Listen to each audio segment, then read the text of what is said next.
Okay, good afternoon, ladies and gentlemen. I'm Rajesh Merchandani. I'm the Vice President for Communication and Policy Outreach here at the Centre.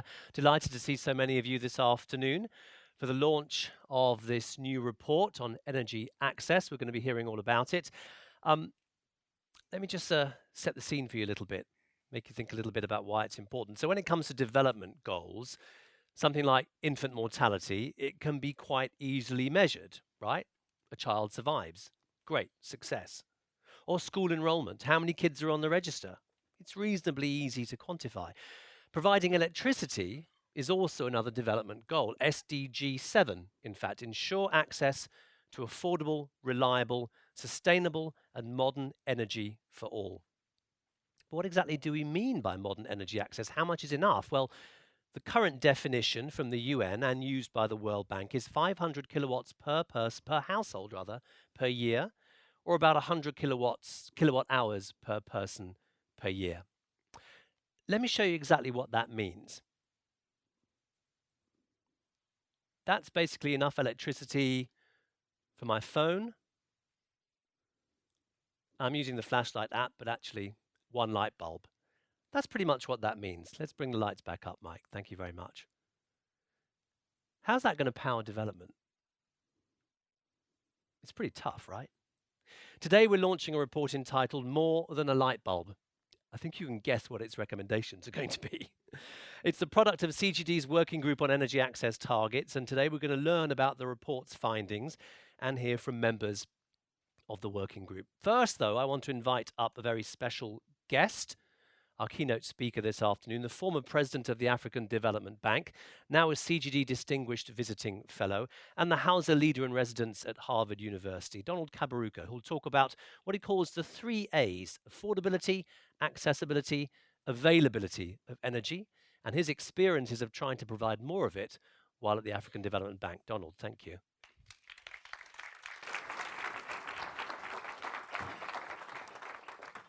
Good afternoon. I want to begin by thanking Todd and Center for Global Development for getting this group together, which has produced for me, I think, what is a thought-provoking paper. So thank you for doing that. And I want to thank the members of the team, some of whom I know personally, and who have worked together in the past. So this morning, Todd and I had a small breakfast, and we had the Minister of Finance of Liberia. Liberia, 4 million people, just about. Total availability, I say availability of power, 52 megawatts. 52 megawatts for 4,200,000 people. Number two, as if that was not bad enough, they pay the highest price on planet Earth. 50 kilowatt hours. 50 per kilowatt hour. Now, in this document, they have demonstrated that in the rest of Africa, which is still energy poverty pervasive, the price would be, for the more successful countries, about 10. For those who are struggling, just below 20. And a few between 20 and 30 cents per kilowatt hour. So Liberia availability 50 or thereabouts, and then they pay the highest price on earth. So here, and this is a picture you can find in many other countries. Here, you really have to ask two questions. What would it take to give energy justice to Liberians in their homes, things which are taken for granted elsewhere? And what would it take for Liberia and her neighbors, by the way, one of the most endowed regions in Africa? And I'm not talking simply about the subsoil, iron ore and the rest of it. I'm talking about agricultural potential. I'm talking about water potential. What would it take to transform those economies? This is a conversation we must have.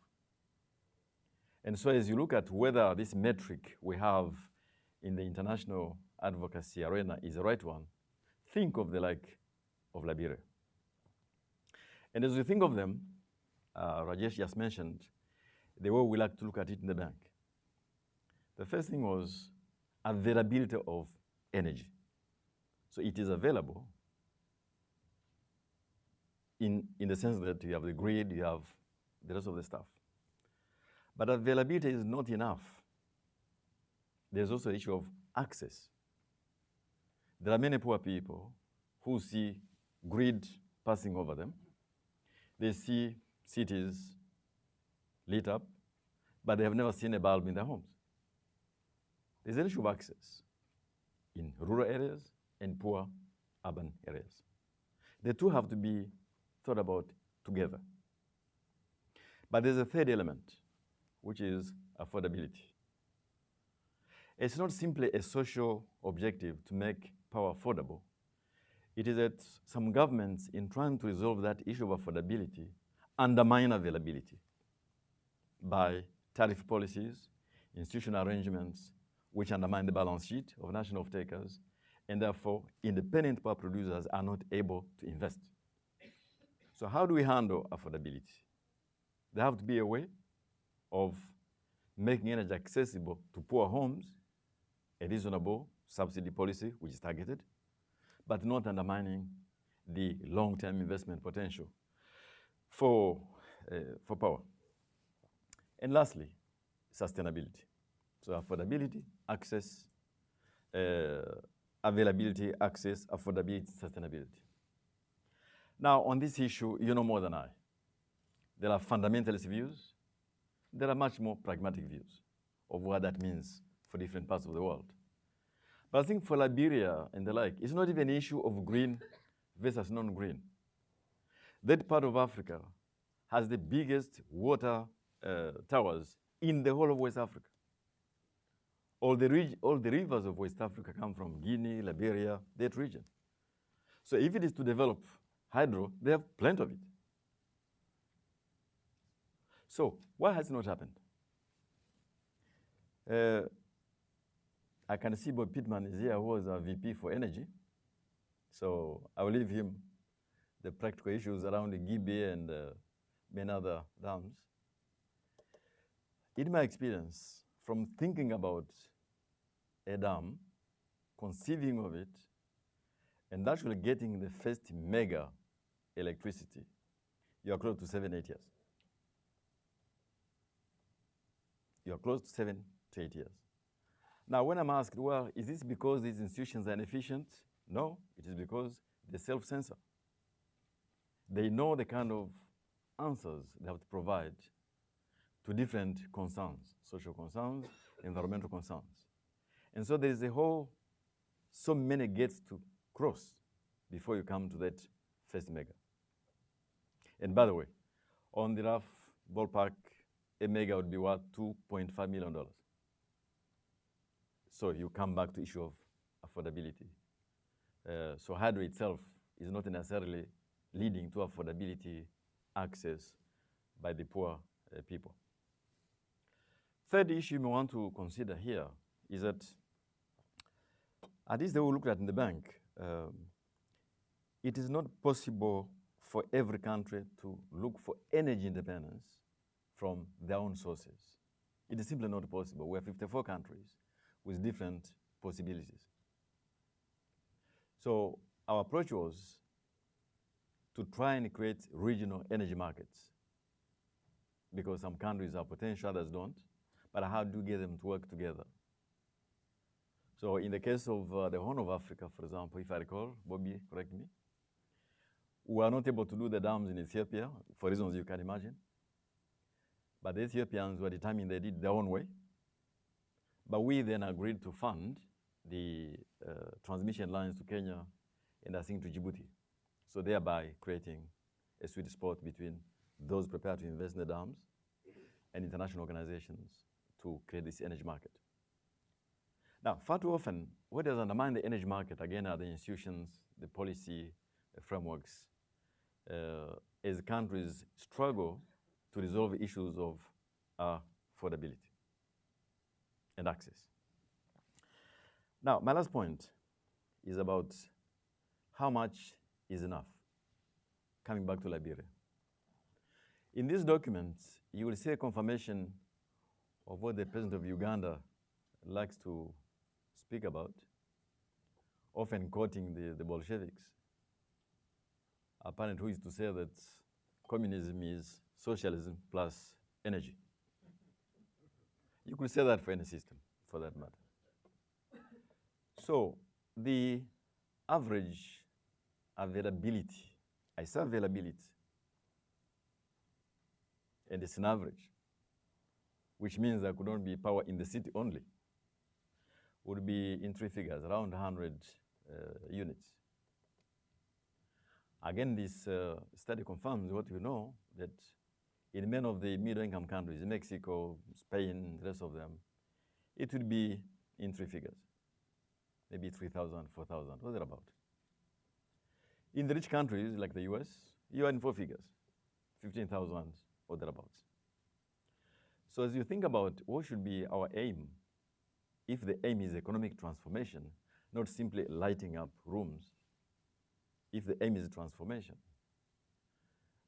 it's clear that if these countries have to avoid the kind of traps many middle-income countries face, the aim has to be to move quickly into the 3-figure area. And if you think that is impossible, think of Laos. If you think that is impossible, think of the aims of the Ethiopians. But again, we have to be in the context of an energy market. Now, my very last point, since you're asking me lessons learned. If you go to the documents, one of the countries which was cited as very successful at energy access was Tunisia. I think if I recall the numbers are well in the 85 to close to 90%. And when we're in Tunisia, which we know very well, you can see that. So logically, enough power to power the economy should have gone with some transformation, job creation. So after the revolution, Arab Spring, I took the tour of the poorer parts of the country. I went to Western Tunisia in the south. In one of the regions, I found something quite a big lesson for me. We found that the levels of poverty were very, very high, almost to some of the things I've seen in the poorer parts of sub-Saharan Africa. They have access to lights, including a project we had done. So when I asked, but job creation, this very fertile area, why can't things be done here? I was told that power is not available, power needed to run even small businesses. The answer was from the engineers, there was something called a single phase, whatever that is. So you can light a room, but you can hardly run a small machinery. So we had to go back in the bank to try and provide now power, not simply to light up, but to create jobs and to transform the society there. So I want to end by saying that perhaps we have been concentrating too much in the last years on renewable versus non-renewable.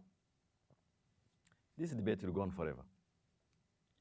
But I think for many of the poor countries in Africa, that is not even a debate to have, because there's plenty of renewables. Geothermal, solar, what else? Wind. We have everything. Hydro, of course, of which only 10% is exploited. But again, as the group was saying this morning, clearly every country has got its own equation in terms of policies, availability, where it is in the region. And if we look at these things pragmatically, we could form an alliance, all of us together, not to argue about these things from a fundamentalist viewpoint, but from a viewpoint of answering the question for a Liberian living in Buchanan, seeking to have a life like you and me. And that is not a complex issue to answer. Now, I'm glad that Bobby is here. He'll be able to share with you the experience of the bank, good and bad. He'll be able to share with you some of the blunders we made and some of the successes that we have seen, including this huge plant in Morocco, one of the largest in the world, solar powered, is that right? Including this fantastic wind plant in northern Kenya, where we came in providing, I think, partial guarantees and some investment. And then the things we have been doing to try and help countries downstream make investment possible. Which is it? A country like Mozambique, it has got all the potential, hydro. But because of dilapidated network institutions, you have technical losses of up to 40%. You have commercial losses of up to maybe 45%. So in this case, you have to begin by cleaning the institutions, helping, rehabilitating the network to make it possible for investors to come on board. So I hope that this study helps us to begin a conversation, a practical conversation, helping us to have an alliance which seeks to answer the questions of countries like Liberia. So thank you for listening to me, and I will be happy to answer any questions later. Thank you.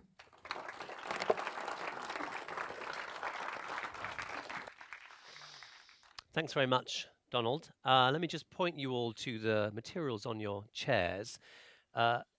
This is the brief for the report. The report is a digital-first product, so it lives on our website. You can see it in its full interactive glory at cgdev.org.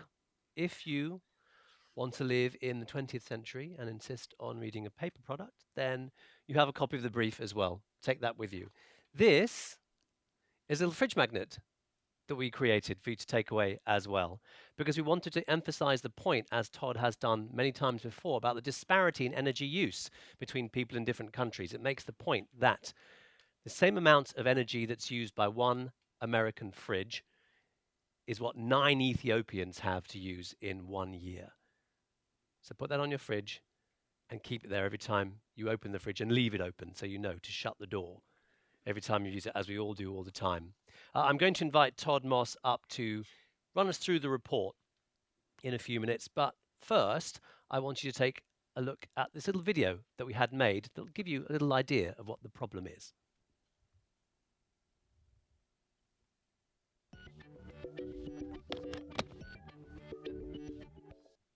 Energy. It powers how we work, travel, learn, and live. But 1.3 billion people in developing countries can't access modern energy. Each year, 9 people in Ethiopia use the same amount of energy as one fridge in the US. In 2015, the world committed to modern energy access for all. But what does that mean? The UN defines modern energy access as enough electricity to charge a mobile phone and power a single light bulb. That's not enough. Countries use 70% of their energy in commerce and industry. So to develop, countries need a lot more than a light bulb. So how do we turn this into this? Find out at cgdev.org/more-than-a-light-bulb.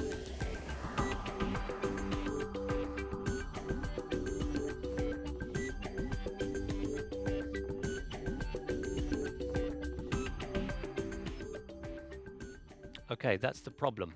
Yeah, let's give that a round of applause. That's Stephanie, our multimedia producer, who made that. Great job. Todd, let's hand it over to you. Take us through the report. Thank you. Thank you. Thank you, Rajesh. Thank you, Donald. Thanks, everyone here and the working group. Can you hear me okay? I've got this mic. I'm going to push this aside. So, we ready?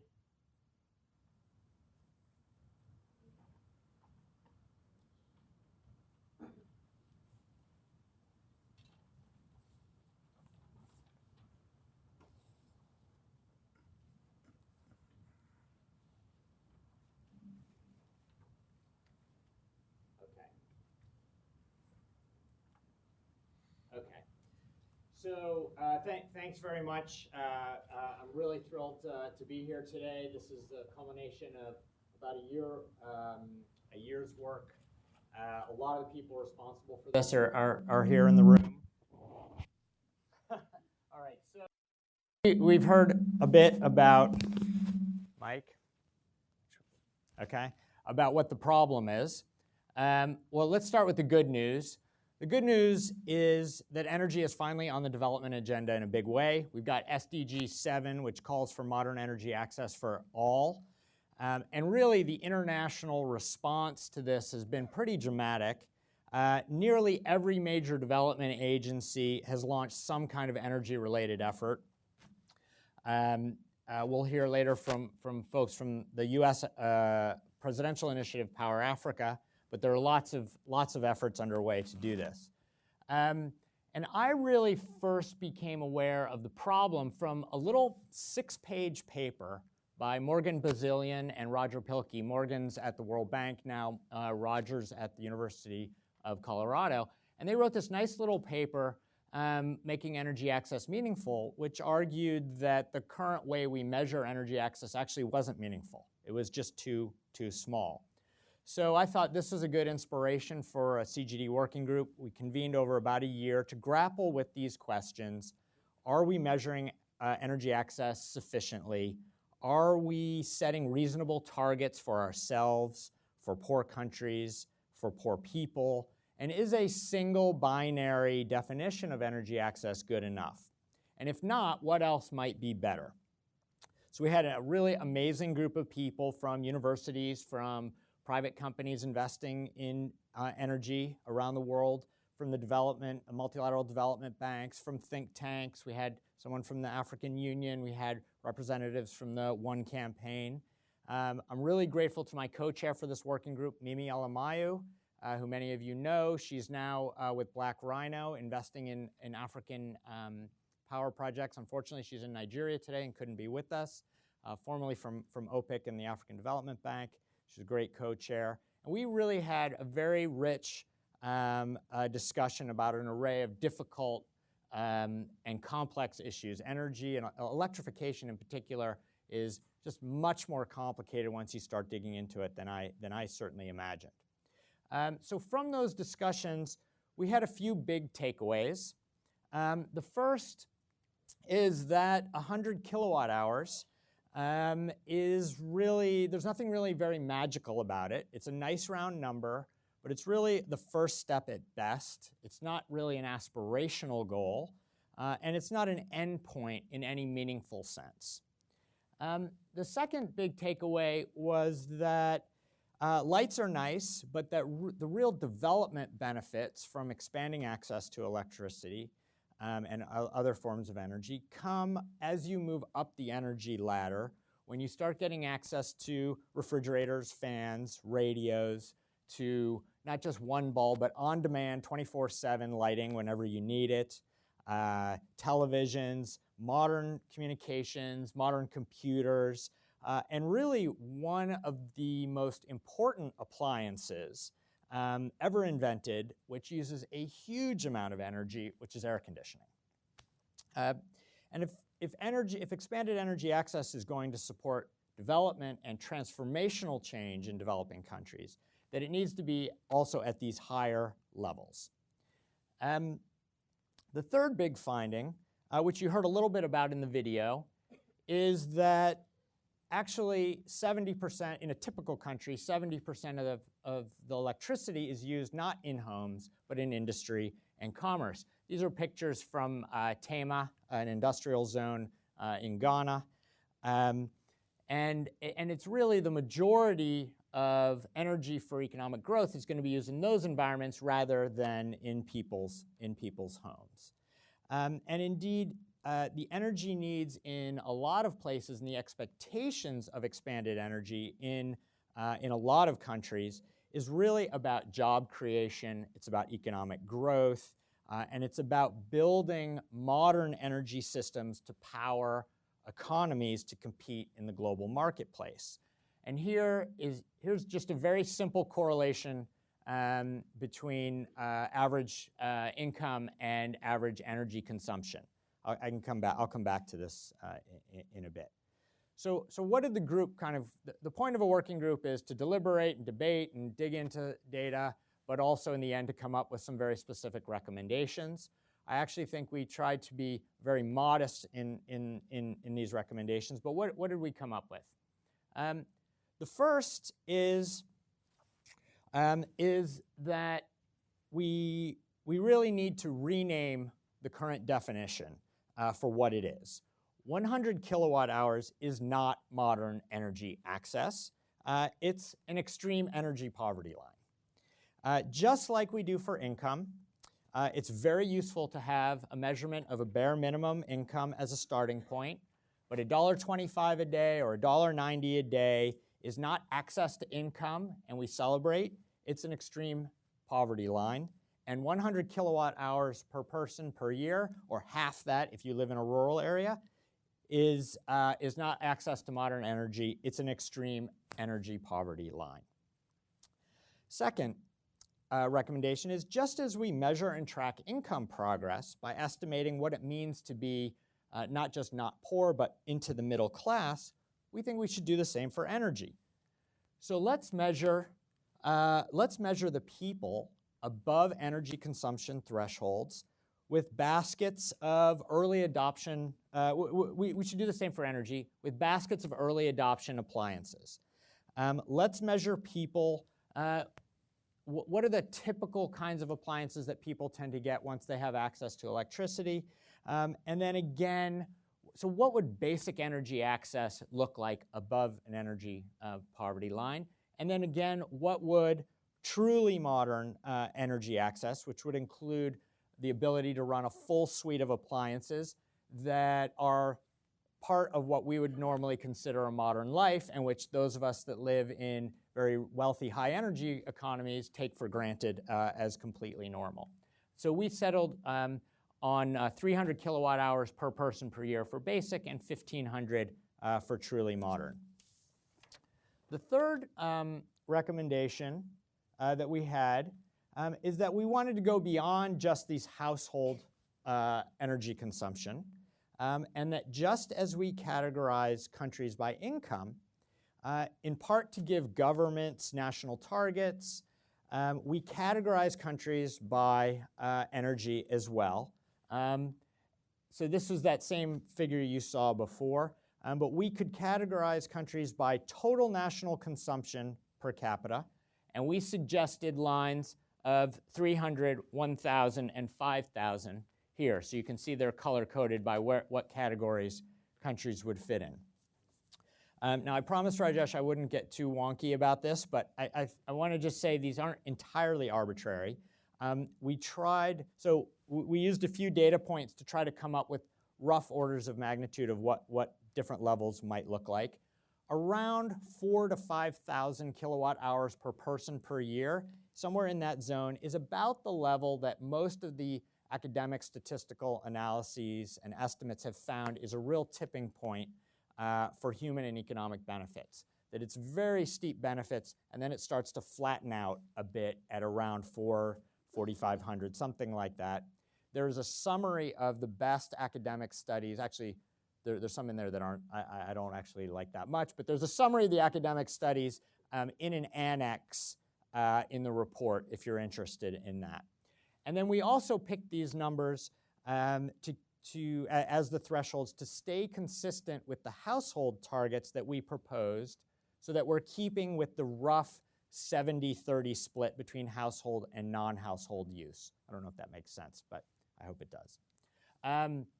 We also had two more, in the report you'll see two more recommendations. I won't go into any detail. I mean, the fourth one is that these types of thresholds and analyses are actually adopted by agencies like the UN, IEA, World Bank, ADB, perhaps Power Africa, using these definitions and labels in their own tracking and monitoring of energy progress.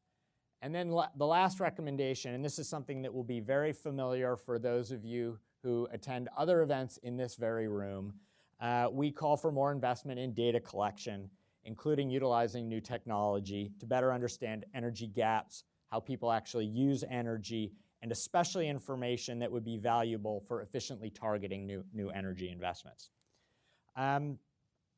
So to that end, I hope you find this a useful small step forward in the big international push to bring energy to those living right now with too little of it.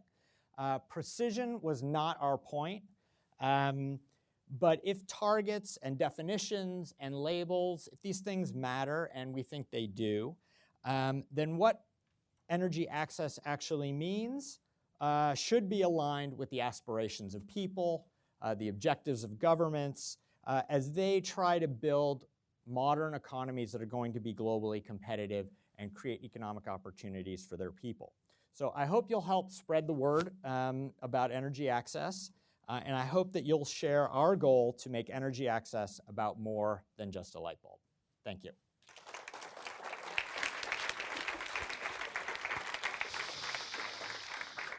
Thanks very much, Todd. Apologies for the sound problems at the beginning of that presentation. Just goes to show that even when we have more energy than we know what to do with, we can't always control it. So we're going to reset the stage and invite our panelists to come up onto the stage and take your seats there, if you wouldn't mind. Gentlemen, ladies, thank you. Donald, come along. So, during this conversation, when we open up to open questions later on, if anyone has any specific questions about the report, then Todd is going to be here on the front row and he'll be able to answer those questions. Donald's going to join us for part of the panel discussion, but he's actually going to have to leave to catch a plane at around 5 o'clock. So we'll allow him to actually make his flight, maybe. Great, all our panelists are here. So the first person, let me introduce them actually first of all. I ought to do that. Just on nearest to me, Queen Nwarisara Quinn, the founding partner of Gupanda Capital. They are a major power investor. Next to Queen is Vijay Modi, who's a professor in the Department of Mechanical Engineering at Columbia University. And then we have Kate Steele, who's the energy sector team lead at Power Africa, USAID, obviously. And Donald Kaberuka, who we have already met. Donald, great to see you here on the panel again. Vijay Modi, I'm going to start with you. Vijay, you actually have a couple of slides that you want to share with us as well. So let's work through some of this to begin with. I'm going to start with a question to you. We've heard about energy's role in development, that it's about much more than just household usage. Tell us a little bit about what your research has shown about the relationship between energy consumption growth rather, and business development. So energy consumption growth and business development. So hopefully the mic is on. First of all, thank you. Okay, so I actually did an experiment starting about 5 years ago. About a couple of hundred customers in Uganda, a couple of hundred customers in Mali. And I said, let's just make sure we give reliable 24/7 power. Not for free, but reliable 24/7 power. And over 5 years, observe the emergence of activity. Okay? It started nearly all household. And you know, the numbers here, 100, 200, 300, I'm going to talk about the process going from 1 to 10 and 10 to 100, right? It wasn't, you know, kind of as, but clearly what we saw was, so consumption in the systems grew by a factor of 4 over the last 5 years. So, you know, the common mistake, and I made the same mistake thinking everybody's consumption grew 4-fold. That was not the case. 80 or 90% had only doubled. But 5% ran with it and became 10 or 20 times. What were those 5%? Those 5% is what they put it to business use. They used that opportunity. Now, it's very tempting to think, oh, maybe I could have gone to those 5% first. But it's very hard to identify that 5%. Right?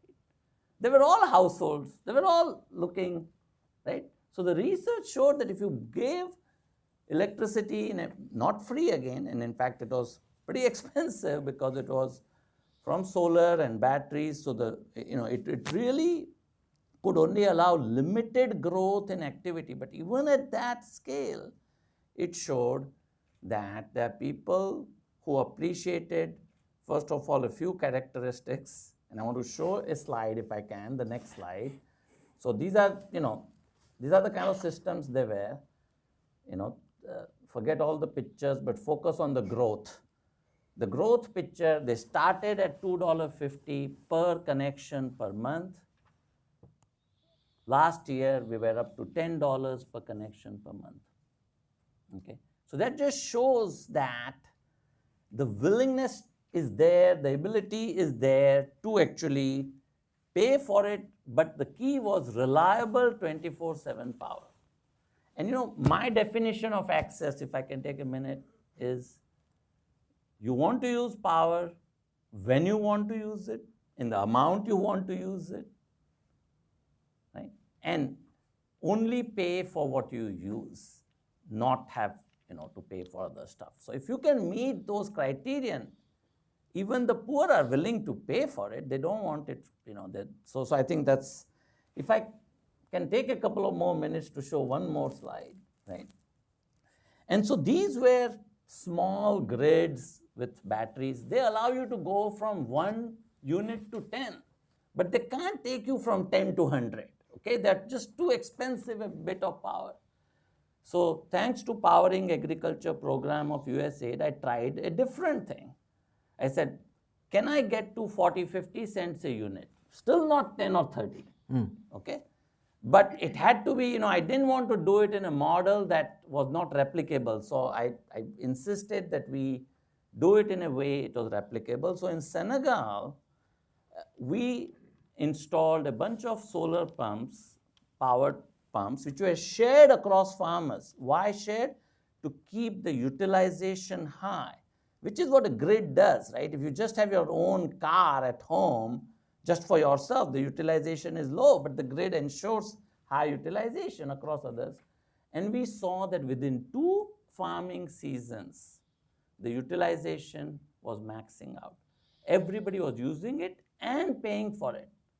And they were paying 50 cents a unit, but they were using it for high value onions and carrots. They couldn't have done 50 cents a kilowatt hour for rice, right? They couldn't have, that's just, so to me, yes, our goal is to get to that 10 or 30 that you mentioned, And once we get there, none of this battery powered stuff is going to work, okay? I just, I'm an engineer and I just need to be blunt. It is going to have to come from a grid to be effective in cost. And our studies show that at that level of consumption, right, it's hard to do it with just small systems, right? So, but the pathway to get there is important, and I think the process is important. I'll summarize by saying that, I think those who know the energy issues know how to get it done, but just to get some key messages, I think for the rural, far customer, the issues are a little different. Transaction costs can be very high. Smart metering can reduce that transaction cost. It is prepaid. You don't have to send somebody to read a meter, issue a bill, etc. We need to do the least cost sector-wide approaches. I think the example of Tunisia was fantastic. And utility got to recover the operating costs, otherwise the utility will sink. Be nimble and use, we all talk about data, but the utilities data is the most valuable. Let them go where the demand is growing. Wherever the industry is growing, flourishing, let them go there. Think regionally. There's massive amounts of natural gas just found in Mozambique, Tanzania. This is going to get exported to countries where I come from, right? I want to get it seen to be used locally. So don't, so we need both bottom up, top down. We need centralized, decentralized, and we need renewables as well as the gas resources we found. So thank you. Okay, Vijay, thank you very much. So Queen Norisara Quinn, your company invests, is a big investor in energy. Kupanda Capital has been involved in the Lake Turkana project, Africa's largest wind farm. And we know, as Vijay has just reminded us, that bringing the right amount of energy to poor countries, especially in Africa, is going to take a mix of energy solutions. As an investor, how do you think about that? How do you think about okay, should this be a large-scale solution? Should this be small-scale? Let me hear some thoughts about that. Yeah, and as we think about it, really, the scale and the breadth of the challenges that we talked about in the working group really require a little bit of both. So we do have to focus on the large-scale utility projects and small-scale distributed power. And so, you think about Lake Turkana, which you mentioned. This is, Africa's largest wind farm. We've been, through our experience working as a strategic partner with Harris General Partners, they are the largest shareholder in Aldwych, which is the developer for Lake Turkana. And through our experience working at the African Development Bank, we were able to be involved in that project from a very early stage, being able to invest in the feasibility, in the broader early stage development, and of course providing the senior debt and bringing in the PRG that really improved the risk profile of that project. And so when you think about all the different pieces that have to come together to ensure that a large-scale utility project like that really is bankable and reaches financial close, it's tremendous. And so, as you think about sort of large-scale versus utility, it does take a lot of different players in the private sector and the public sector to ensure that those projects come together. And increasingly, as we think about new investment opportunities, we're making a pivot into distributed power. And part of our thinking around that is really sort of thinking through the market prioritization of the different opportunities that we're looking at. And part of our approach is really data-driven, and this is something that comes out a bit in the report in terms of being able to leverage and collect new data to be able to make some informed insights and decisions around that. So, for us, we've actually been able to develop a proprietary tool called Copernicus, and it's a geospatial analytical tool that really leverages and integrates different forms of existing national and subnational data. And we've been able to really harness billions of unique data observations to be able to draw unique insights at a subnational level. And so that allows us to rationalize our prioritization on markets like Nigeria. So we can now estimate, when you look at Nigeria, there are over 70 million people who are unconnected to the grid, and 80% of those are in rural areas, mostly in the north. And when you start to think about even closer in places like in Lagos specifically, you've got over 54% of households in Lagos are actually connected to the grid but rely on a generator. And so it starts to indicate to you the lack of reliable power access, but yet there's a willingness to pay for power. So we can start to make some estimations about the demand for power in certain markets and also the total addressable market in terms of the different options that we're looking at. So broadly, whether you're looking at large-scale utility or distributed power, and there's lots of players coming into that space, there are a lot of things that you'll have to think through, whether it's the bankability of the PPA, whether you have a strong counterparty, and whether you have the right credit enhancement instruments in place to mitigate some of those risks. Okay, we can probably talk a little bit more about that in detail in a minute. What was that percentage of Nigerians in Lagos relying on generators? So we've estimated that it's roughly 54%. And this tool has been really developed by two of CGD's finest, Ben Leo and Rob Morello. Okay. Bobby's been leading the effort as well. So it's certainly something that we're very excited about in terms of its ability to address some of the issues we're seeing here. Kate Steele, great that Power Africa was signed into law. Yes. Ensuring its future beyond the administration. It has ambitious goals to add 30 gigawatts of new generation and 60 million new connections. But as we've just heard, in Lagos, the majority of people are already connected, but they can't rely on it. So what are you going to do, and how are you going to make sure that it's not just about people getting connected, it's actually making sure they have reliable access? Yes. So first of all, thank you to Center for Global Development and Todd for convening both the working group and also this event. And also apologies to them, because while this is to launch their paper, I'm also going to shamelessly plug our roadmap and talk about that. But I think this is important because this is really the culmination of how Power Africa's thinking on access has evolved over the past couple of years.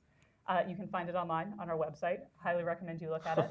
But I think if you looked at Power Africa a couple of years ago, it was very focused on the megawatts, very focused on that 30,000 megawatts. And it's for exactly the same reasons we saw in the presentation that Todd teed up, and actually from what Dr. Kaberuka said as well. You've got to be driving industry. You've got to be having economic development. And it was really a program motivated by economic growth. At the same time, it was a program that said it was going to double access to electricity in sub-Saharan Africa. Well, you can say, okay, there's 30,000 megawatts, that's going to trickle down, and a portion of it goes to residential use, and eventually it will free up capacity, which is one of the big bottlenecks, and you could connect people that way. And that is one option. That is going to make it possible for people to be connected to the grid. But we want to be much more heavily involved in that, for all the reasons that have been said as well, that this is something that can really be empowering at the household level as well. And so when we were looking at it, we really took it at a bit of a binary at the first pass. So it's either you're connected or you're not. So we want to do 60 million new connections, not 60 million people with new access, 60 million connections. And part of that is a little bit easier to say you're connected or you're not. If you get into access, this has come up with some of the teams we work at in different countries. They'll say, I'm going to connect 600 clinics. How many connections do I get for that? Like 600. They're like, but this will enable so many people to have access to electricity. And it doesn't. To Vijay's point, you have to be able to have electricity for the services you want when you want it. That typically means in your household or business. So that's where we draw this line, where you're not connected, and then you can become connected. But we don't take that as simply a grid connection, because there's a reality that the grid is going to be very, very slow to roll out in certain areas. And there's some areas where it's probably going to be uneconomic to connect people to a centralized grid. So we talk about connections as being, it can be a grid connection, it can be a household connection that you get from the central grid, it can be a microgrid connection, like a lot of the work that's been done, VJ systems in Mali and Uganda. So you are connected, you can get power, but it's not to the centralized grid. We take it down to the next level, though, that we count a household system, so a solar home system, as a connection. And this is where we get into the gray area of what really counts as electricity, because we lay it out that we count everything down to Sustainable Energy for All's Tier 1 access, which is the light bulb and the cell phone charger, because we think this is extraordinarily important. This is the first electricity that someone uses in their household. Maybe it's a solar lantern, but it's the first step. And so we think that that is an important enough thing to track. However, we say pretty explicitly that we want to be serving more like Tier 3 access and above. When you get into appliances, when you get into this basic level of energy access that we're talking about in kilowatt hours in this forum, which hopefully we'll get into the difference between energy service and kilowatt hours. But we really are geared towards that, because we do see that as the direction everything is heading. But maybe to Todd's point also on part of the reality of why we track down this Tier 1 is M&E. It's really hard to disaggregate at a certain level, because a lot of the people working in off-grid do lanterns. They also do systems that offer lights and TVs and a lot of the appliances that you would want. And trying to break that out and figure out what counts as real access is really difficult, hence the need for a working group and for working papers in this area. So I think we're going to have plenty of to discuss on, so I'll just leave it at that. But I think that there's maybe the point that I'll close with is the importance of having some of these discussions isn't necessarily around saying, okay, we can count this, and for our targets, we need to count this. A lot of us work for organizations where we do have to count things, and we have to be able to say what our money went towards. But I think we have to be using this as something that drives towards how do we enable greater access. So it's how are we pushing people up that towards productivity? How are we pushing people up to something that enables education and greater health? So it has to be tracking with that as the end goal. Okay, thanks very much. Donald, before you have to rush off, I want to ask you a question. This is a kind of broad question. I wish I'd been able to ask you this while you were doing your comments, actually. You know, there were a couple of years ago when there was this great new innovation that was unveiled that was a football, a soccer ball.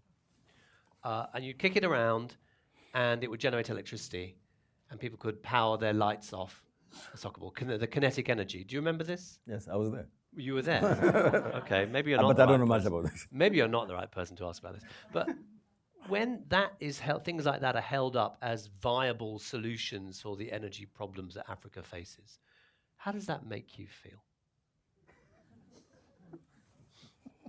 Well, I didn't know this question was I'm just going to come before I took my plane, but I'm going to avoid it, or to answer it in two ways. You know, it's very easy to patronize poor people around the world. it's very important to understand that, or to ask the questions, how do they manage today? And think through the life of a poor family in the middle of Kaduna or Port Elizabeth, wherever it is. How do they manage?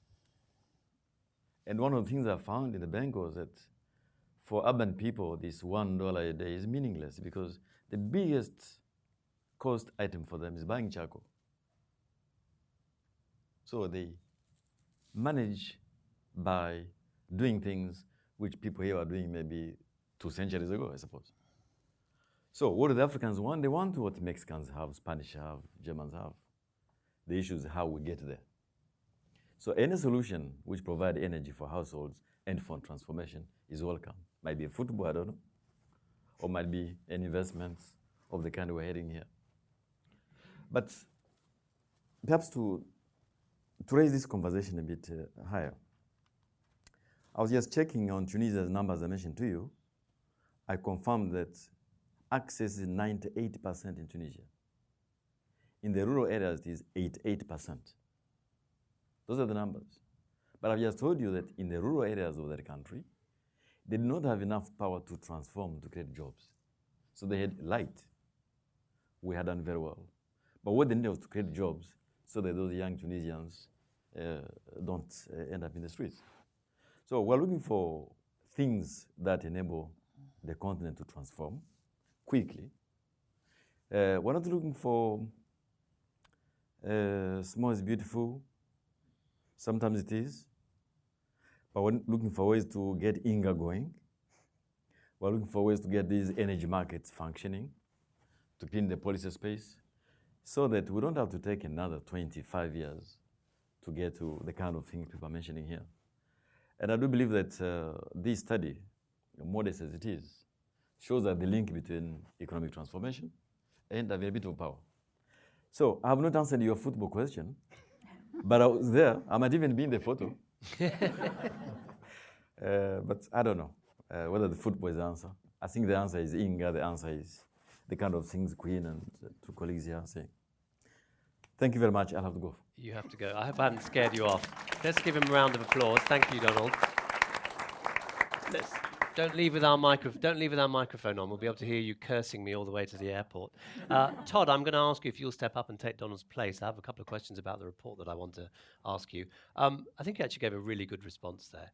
You kind of navigated the question, you were diplomatic, you gave it something inspiring to think about, and you plugged the report. What more can I want? I'm going to pick up on a point that Donald made there as he leaves. Thanks very much, Donald.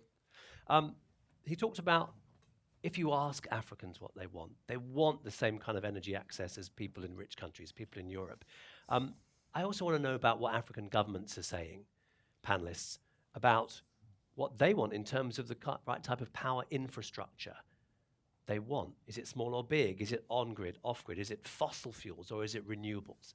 Let's get a couple of thoughts on that and maybe, give us a bit of inside track from conversations that you've had. They can remain nameless if easier for you. Queen, I'm wondering if you might start us off on this question. Well, it's an interesting one. I almost feel like now I missed the opportunity for the shameless, pandering towards President Kaberuka, because when you think about... We do it a lot. It's okay. I know. He'll be back. And Bobby's here, so I'll just pander to him.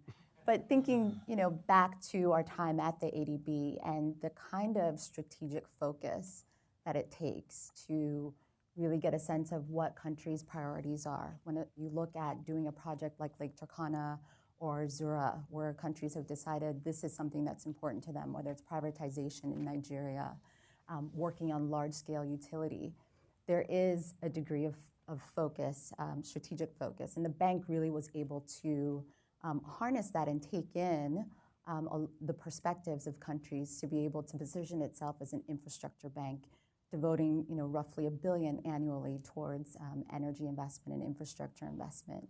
And so it's clear that utility scale is something that is important. But as we think about what's coming next, there really is this strong desire for things that are a bit more disruptive. And a lot of that is coming from this kind of tension between government, public sector, and emerging entrepreneurs who are just taking advantage of this space and the fact that it takes a very long time to close a deal. It takes a long time to close Turkana. It takes a very long time to close Azura. So we have to start looking at what are the other options available. How can we leverage finance, technology, and just the energy of emerging entrepreneurs to be able to attack this problem at a bigger scale. So it's for me personally, at least in terms of where I sit from an investment lens, I think part of what we see in terms of what broadly, not just governments are prioritizing and what they want, but also what the people are saying that they want. And Kate, how much of those questions have factored into Power Africa's thinking in terms of, it takes longer than, a few years to get this stuff off the ground? That's absolutely true. And I think that plays into what we're thinking about with access as far as our support for off-grid. And I think that's where you're seeing a vacuum in countries that have not supplied grid access to most people. You can see companies coming in that they can install the system that day. You can immediately start paying it off, and in a few years, you're sitting with your television and your lights and your radio, and you're pretty happy, and you couldn't care less that the grid hasn't come close to you. But I think what we are seeing is a shift towards that being factored into some of the government discussions as well. That I think if you looked even 5 or 6 years ago, two things were pretty different. And one is that there wasn't a really good success case of grid rollout. That I think you could point to South Africa. Oh, well, South Africa is different. There's some successes in North Africa. Okay, well, that's different. And then you had Ghana getting up to official statistics over 70% access. And you're seeing Kenya making great inroads on access. You're seeing Rwanda making great inroads starting from a really small base, as well as Cote d'Ivoire. And I think there's a growing recognition that this really is actually something you can ramp up, that you can have what's happened in Southeast Asia and some other countries that have areas that have ramped up their grid access very quickly. You can have places that will happen in sub-Saharan Africa. And so I think there's a shift to, we really should be targeting universal access in our country or setting really ambitious targets. But I think what that's also bringing in is a bit of a reality check with how long it's going to take, even if you can ramp that up really quickly. You're still going to be, even if you connect a few million households per year, in some countries it's going to be a long time till you reach everyone. And that's where you're seeing a growing interest in microgrids and in home systems, meeting that need in areas where you're not going to be able to get the grid out fast enough. And I think it's becoming more of an interesting conversation about how you do integrated planning, how you can try and reach everyone. And I think it's politically beneficial. And I think that's the reason it's taking off. Vijay? So I think electricity in the United States came to rural areas in actually pretty recently, 1940s, 1950s. And at that time, the consumption grew pretty quickly because the income levels were much higher. Right? I think, and the affordability was high. Right? Now, you're still counting a $1,500 a grid connection, give and take, and the incomes are not that high. So every bit is going to be needed, right? You've got to be very smart about it. You're going to drive the cost down. The way telecom did it is, I remember still 10 years ago when I first, or 7, 8 years ago when I first had a SIM card in Nairobi, it was 27 cents a minute to talk on the phone. Now it's a cent a phone. So that initial first thing was a little more expensive that allowed the next thing to happen. So it was that combination of things. Otherwise, for countries to afford $1,500 a home, when that's your sort of per capita national income, that's hard. I think the countries realize that, the ministers realize that. So trying to get all the sort of ducks lined up in a row to make it work is a challenge. And I think, to me, in spite of that challenge, the fact that in the last 5 years, in many of the African countries I'm familiar with, electrification rates are a lot higher than they were in the previous 10 years on an annual basis. That's actually good news. Okay. Todd, question to you. We heard Kate talking about tier 1 access, so get people connected. But then earlier we heard Vijay talking about how his research has showed that if you give people more energy, they're willing to pay for it. They want it. They just want, and they're willing to pay for it. So how does that all fit in to your report's recommendations about changing what this threshold of modern energy access actually is? Yeah, so, I should have given a shout out to the work being done inside the World Bank under a program called SMAP, which has been pretty detailed in coming up with a complicated matrix for tracking all aspects of electricity. We have a nice summary table in the full report. So I don't want to leave the impression that people are not looking at energy access in a complex way. What I took away is there's 5 tiers, there's multiple aspects within SMAP.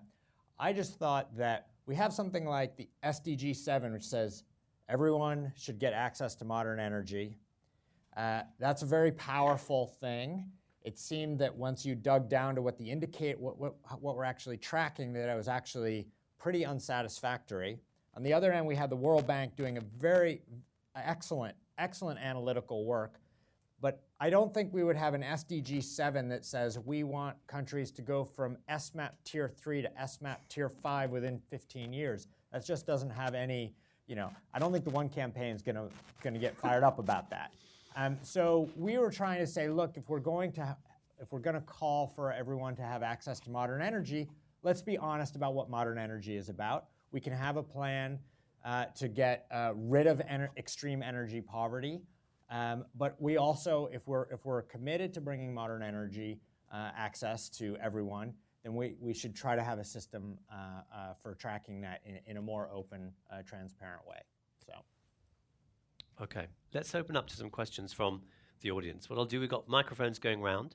If you have a question, just raise your hand, and then we'll bring you a microphone. Please stand up, say who you are, your affiliation, and then I encourage you to offer a brief comment and a question, please.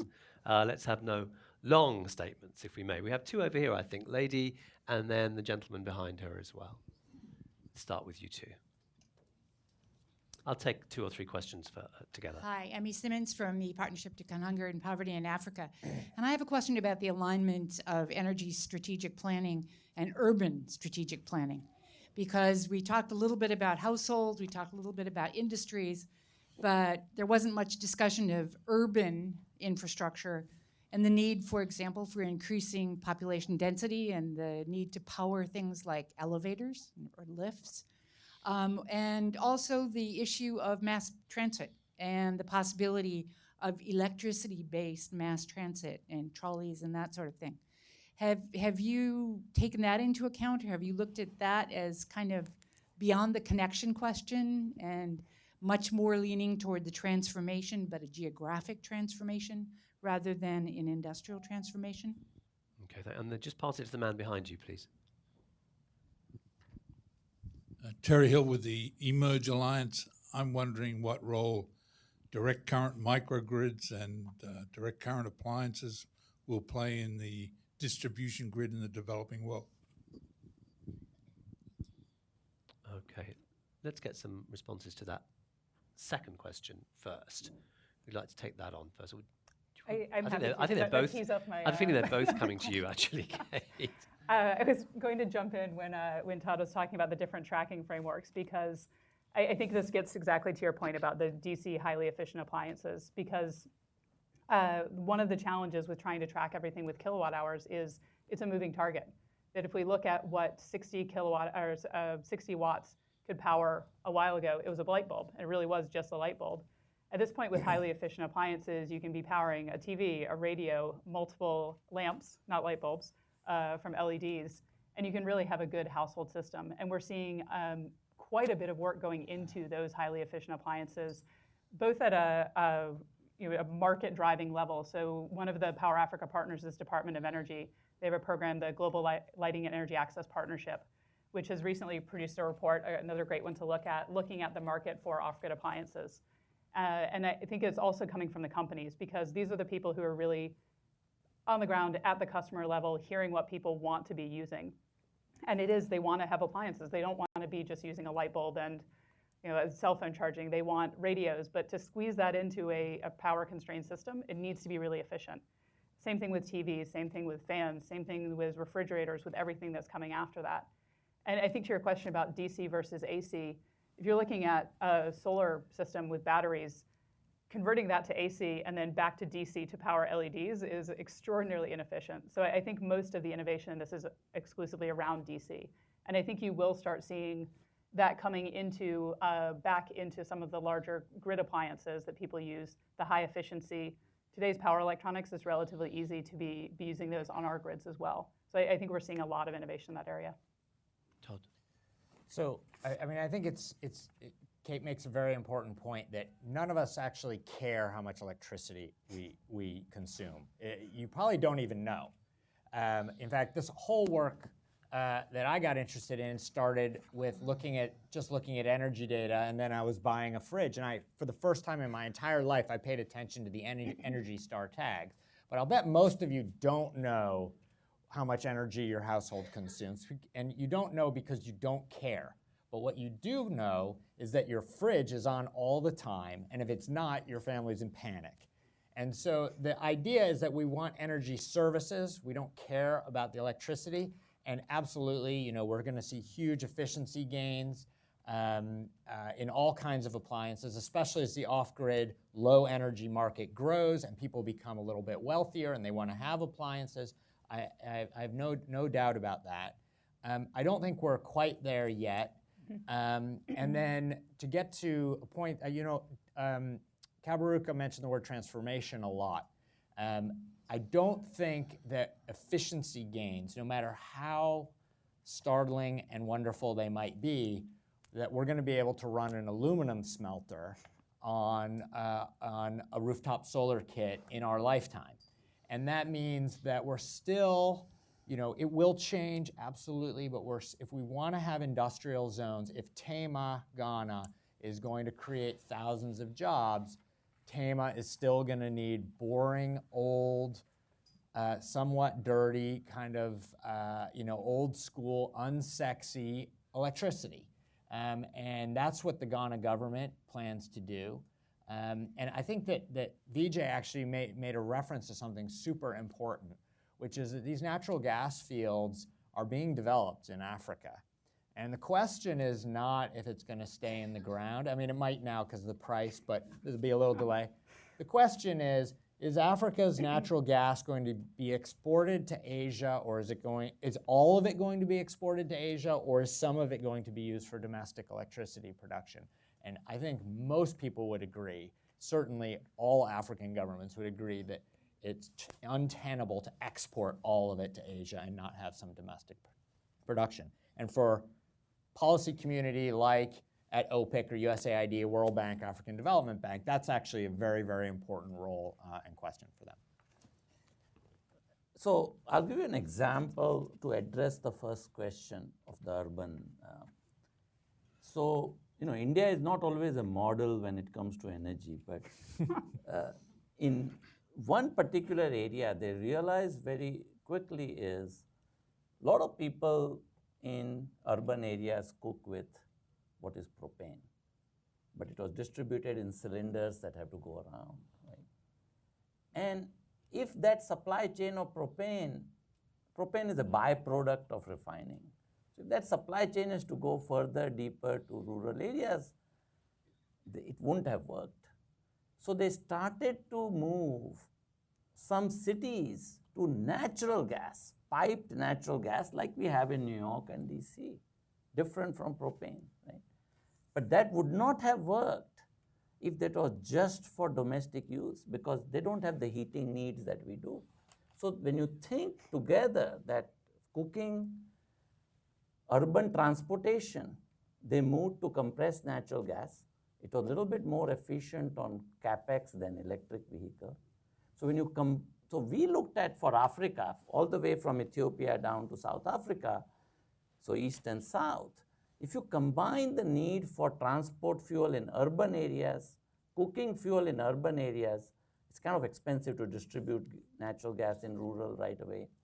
If you look at the need for fertilizer, if you look at the need for power and for industry, then what is that gas might be at $4 or $5, might take another $5 to distribute $10, is creating a value that is $20 or $30, right?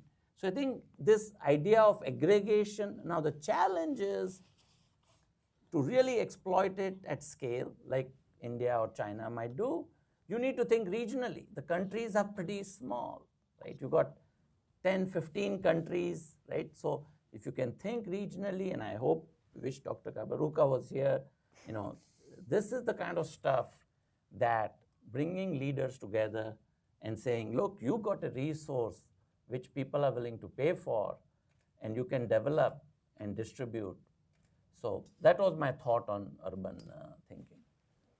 And I think just a more minor point to that is the notion of latent private sector demand more broadly, which is, I think, something that we struggled with during some of the discussions in the working group. And the extent to which we can start to include some metrics around that. And perhaps I think it speaks to the latter point around new forms of data collection, because a lot of the surveys are focused on households.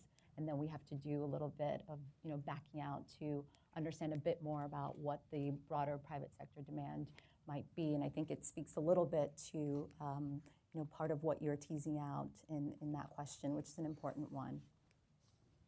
Okay, there's another question from this gentleman over here, I think, and one from that lady. And Andy Herskowitz, do you want to ask a question? No? Okay. And then we'll get one from you, and that'll be it. Hi, I'm Jeff Lamb from the Gates Foundation. Thanks for the report. Looking forward to reading the full text. Two quick queries. The first is that your thresholds are specified in terms of consumption, but actually what we've been talking about here is the need for economic transformation and levels of power access that would enable that. And the interesting example from Professor Modi on Mali and Senegal. So I wondered why you made that choice. Just be interested in a comment on that. The second one was, I wonder whether, at least implicitly on the panel, there's a bit of complacency about current technologies and rates of innovation and rates of investment. The International Energy Agency, in their study on African power in 2014, made some projections on the basis of quite benign policies. In fact, somewhat of an improvement of policy frameworks and of investment levels compared to now, which yielded a number by 2040 of over 500 million Africans without power access, i.e. substantially more than the number today, which seems to argue for either dramatically higher levels of investment or a dramatic pace of innovation in technology, or probably both. And I just wondered if you'd comment on that. Okay. Let's pick up the couple of questions. This lady and then the Hi, my name is Ida Garma. I'm with Arabella Advisors. We're a philanthropy consultancy. And I have a question. It's a bit broad, but I'm just interested in your sort of off-the-cuff reactions. I work with folks who have grants at their disposal and who are able to make impact investments that may be riskier, may not have good returns. Where would you really love to see philanthropy make sort of a strategic and impactful play in this space, and why? What would be that sweet spot? Okay, great. And the question from the gentleman there. Thank you. My name is Matt Mossman. I'm a freelance writer based here in DC. And my question is about what's happening in Lekki in Nigeria with the Dangote Group, where there's an industrial complex being built, includes refineries and petrochemicals, fertilizer. None of that is electricity, but it seems like that's catalyzing some other investment ideas. And I wonder how many of those types of scenarios there can be and how much opportunity there is for the power sector directly to piggyback on that kind of investment. Okay. Panel, let's start with the first questions from Jeff. The second part of it was, are you being complacent about levels of innovation and investment on the working group, given the kind of figures that he's talking about? Working group? Okay, why don't you jump in? Yeah. So I think it's an interesting question, because I think you're right that there are projections that show the solution not coming fast enough, that they're not people being connected fast enough. But going back to my personal history with this and how I got interested was living in Kenya 15 years ago when there were power shortages.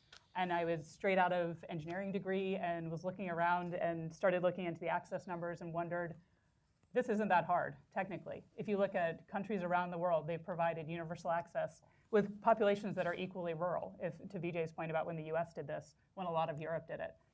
So I think as far as, is there a technology innovation that's needed, and that's what's holding it back, I would say absolutely not. Because I think you have enough cases where with existing technology, they've been able to provide access to everyone and provide a pretty high level of service to everyone. I think what is needed, that doesn't mean that technology innovation shouldn't continue.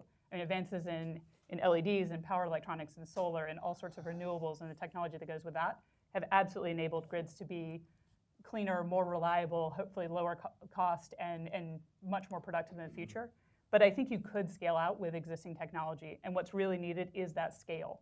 I think it's taking all of the good ideas for expanding out grids, figuring out about financing on that. How do you get it down from $1,500? And a lot of that is an operations problem. And I think taking the microgrids, making them more commercially viable, or figuring out public-private partnerships that work, and taking a lot of the off-grid work and really helping those scale up to the point that maybe they all start to interconnect, maybe they form microgrids. I think the technology is at a point that that's possible. So I don't really think that there needs to be a breakthrough. Otherwise, we wouldn't have most of the world with most countries in the world that have universal access. So I don't agree with that. I told Kate we emailed before, and I said it will be really boring if we all agree. So yes. We didn't want to agree. Look, I think that yes, if we did not care about time and we did not care about carbon emissions, we have all the technology we need to bring everyone access eventually. But if in 20 years, or even in 10 years, if we're still basically on the same path of using essentially the same solar and wind technologies and maybe a little bit marginally better coal, more efficient coal plants and marginally more efficient natural gas, I think that we're going to have the IEA scenario where lots of people don't have access, and we're going to see continued rising emissions, even with a big push on clean energy investment. So I actually think that I think that the R&D, the new big push on R&D is exactly right. I think that there's no reason, that doesn't mean you pause on the rollout at all. But I just can't imagine that the energy sector, given how important it is politically, globally, economically, that we've really come close to peak energy technology right now. I think that would be a real shame. I'm not saying we should stop the R&D, just that No, it's possible with what we've got now. But I think we've seen a debate. We've certainly seen a debate in this country where, look, there are a lot of private sector players who have invested heavily in particular technologies, and they want everyone to pile in on where we are now. And I completely understand that from a commercial point of view. But I mean, I just don't see how, and I think there's a big public sector role here, how we cannot make a huge push. And this is not just for poor countries, this is for our own country as well. But just quick response on that, because you brought up time scales. I think that's where I'm finding the challenge with the push on R&D is, like, there's great programs. RPE from U.S. Department of Energy has been investing in new innovative energy technologies. Maybe that's not the best example, but a lot of those are really long time frames. If you're taking something from concept or even bench at this point, getting that through commercialization, figuring out the market for it, getting it out to places that have other risks other than technology risks, where there's political risk, there's finance risk. I think we're looking at a time frame that if you scale up a lot of things that are happening now, it's going to be available past the point when you need it. Or maybe it's available at the point when you really start to see, as we talked about earlier, the ramp up of higher end appliances in some of the new markets. But I think you can look at both, but ignoring the ability to scale what we have now, it's going to push the problem off by quite a number of years. So, much as we have sort of said the kilowatt hour is not a good measure, I'll still use it simply because hard to find something else. If you have a solar home system with today's technology, the cost is not in the solar panel. It's everything else. Solar panels have come down. But if to the end user, that kilowatt hour through that solar home system is still $3 a kilowatt hour. Now, through Essentially the same idea, solar and batteries, but just smartly managed, better utilized, cost driven down. I've been able to do $1. But if I can get that to 30, 40 cents, I see a huge uptake. Okay, now, of course, we would like to get to 10 and 20. But if I can get to 30, 40, I see a huge uptake. I start to see, small scale irrigation, high value crops, processing, storage, whole lot of things.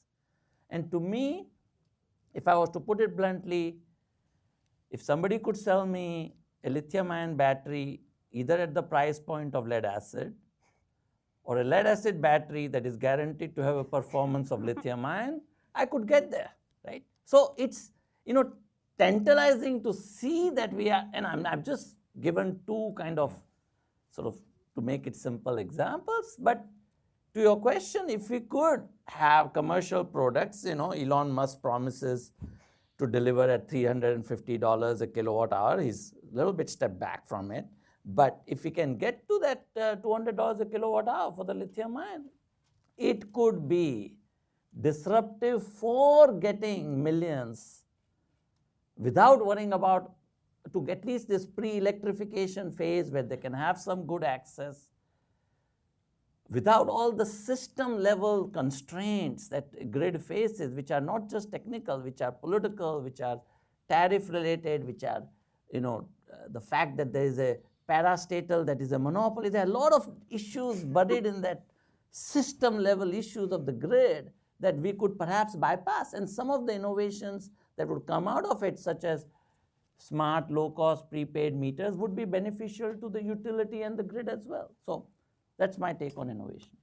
Okay, did you have a point to make, Queen? Yeah, I think it just sort of builds on the point that Kate was making broadly in terms of the need for scale. There's a lot of great technology out there and different players, and I think it actually links back to this question about the role that maybe impact investors can play and venture philanthropy in order to get some of these newer players to scale and to even start thinking critically about the risk that they're taking on. I think recently we've had a few conversations with some potential investment opportunities, and there's just kind of a lack of understanding of the credit risk on the other side in terms of some of these distributed power projects. And so I think there's a tremendous opportunity for folks to think creatively about some of the instruments that might be put in place. And I think the impact investing community certainly can play a significant role given just the need to have some degree of impact in the investments that they make, but also to use